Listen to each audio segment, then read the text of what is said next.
Aqui é o professor Rodrigo Martins, daremos início a mais uma aula da disciplina de desenho mecânico. Nessa aula número 9, estudaremos a NBR 8196, que fala sobre desenhos técnico e emprego de escalas.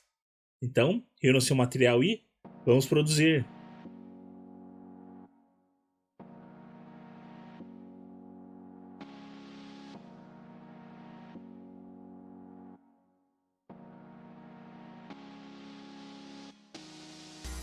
Mas qual é o objetivo dessa norma?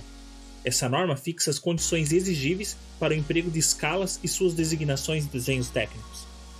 Então, essa norma ela vai nos falar quando eu tenho que utilizar uma escala e como eu utilizo essa escala, tanto de ampliação quanto redução em desenho técnico. Essa norma ela está baseada na ISO 5455 do ano de 1979. A designação completa de uma escala ela deve constituir a palavra de escala, sempre seguida da relação. Quando é uma escala natural, escala 1 para 1. Quando é uma escala de ampliação, escala x para 1, onde x sempre deverá ser maior que 1. Escala de redução, escala 1 para x, e sempre o x deverá ser maior que 1. Então, conforme está na descrição, eu sempre tenho que utilizar a palavra escala. O valor de x ele deve ser conforme essa tabela. Essa tabela ela foi tirada da própria NBR, onde ela fala que para tamanhos naturais eu devo utilizar esse padrão 1 para 1. Sempre quando eu vou ampliar um desenho, eu tenho que colocar aqui na frente a quantidade de vezes que estou ampliando esse desenho, ou seja, 2, 5 ou 10 vezes. E numa redução eu tenho que colocar após o número 1, quantas vezes eu estou reduzindo esse meu desenho. Se eu reduzir 2 vezes, 5 vezes ou 10 vezes. A norma ela me diz o seguinte, que o desenho ele deve ser tanto reduzido quanto ampliado sempre em razão de 10, ou seja, quando for múltiplo de 10. Então, no caso, depois desse 10 aqui, eu utilizaria o 20, o 30, 40, 50, 100, 200, sempre um valor múltiplo de 10. E nunca um valor quebrado, como 12, 12,5, 15, 17, 23. Então, sempre devem ser valores exatos conforme essa tabela, ou se não, em razão de 10. Aqui nós temos um exemplo prático de como deve ser uma ampliação ou uma redução. Então eu tenho aqui esse que é o meu tamanho real, onde eu tenho a escala 1 para 1, que fala que a cada 1 centímetro que eu tenho no desenho, ou cada uma unidade, pode ser centímetro, milímetro, polegada, não importa, mas a cada unidade que eu tenho no meu desenho, na minha peça tamanho real, eu também tenho no meu desenho. A escala 2 para 1, então o que ela me diz? Que cada 2 unidades de medida que eu tenho aqui no meu desenho equivalem a uma unidade de medida da minha peça em tamanho real. E numa redução é o contrário.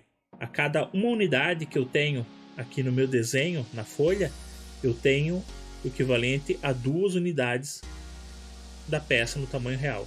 Então esse número 2 aqui e aqui, eles podem ser substituindo dependendo das vezes que você está ampliando ou reduzindo o seu desenho. A palavra escala ela pode ser abreviada na forma de ESC ou ESC.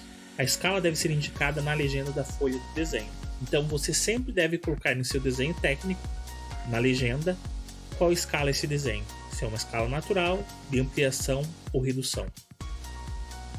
Nesse caso, nessa legenda, deixamos esse espaço reservado para colocar a escala. Quando for necessário o uso de mais de uma escala na folha de desenho, além da escala geral, deve-se estar indicada junto à identificação do detalhe ou vista a que se refere. Na legenda deve constar a escala geral. Então, se eu preciso fazer alguma anotação, algum detalhamento específico, e eu preciso ter uma outra escala no desenho, abaixo dessa vista, ou juntamente com essa vista, eu devo colocar a escala em que ela representa. Mas na legenda eu devo colocar a escala geral que eu mais utilizei no meu desenho. A escala ela pode ser escolhida no desenho dependendo da complexidade ou do elemento que eu preciso representar.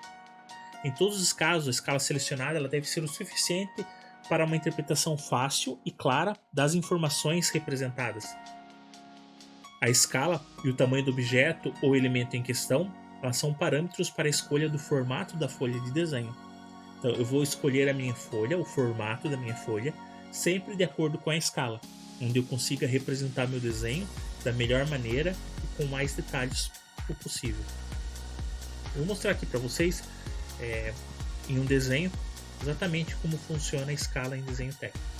Então vamos entender algumas situações referente à escala em um desenho.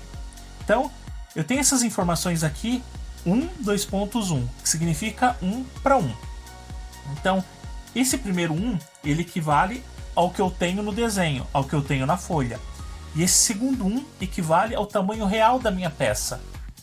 Então nesse caso aqui, eu tenho na minha escala 1:1, 4 centímetros, ou como nós trabalhamos, 40 milímetros. Então, cada risquinho desse daqui equivale a 1 milímetro. Então nós temos aqui o total de 40 milímetros. Nessa escala 2:1, que é uma escala, como nós vemos aqui, de ampliação, eu ampliei meu desenho quantas vezes? 2 vezes. Então se eu ampliei 2 vezes, aqui eu tenho 4. Eu ampliei 2 vezes, quanto que eu tenho que ter aqui? 8 ou 80 milímetros. Então é dessa forma que acontece a ampliação. Eu tenho no meu desenho 2 vezes mais do que o tamanho real. Perfeito? Numa escala de redução, como eu faço? O meu desenho é 2 vezes menor do que o desenho real. Então se o desenho real eu tenho 40 milímetros ou 4 centímetros, nessa redução eu tenho que ter 2 centímetros ou 20 milímetros. Então é dessa maneira que nós trabalhamos uma ampliação e uma redução. Uma dica básica do professor: nós lembrarmos dessa situação aqui. Sempre quando eu vou ampliar, eu multiplico por esse número. Quando eu for reduzir, eu divido por esse número. Esta foi mais uma aula do professor Rodrigo Martins. Se gostou do vídeo, curta e compartilha. Na próxima aula estudaremos NBR 8403, que fala sobre a aplicação de linhas em desenho, os tipos de linha e as larguras das linhas. Para mais dicas em desenho no computador e desenho mecânico, se inscreva no canal do professor Rodrigo Martins.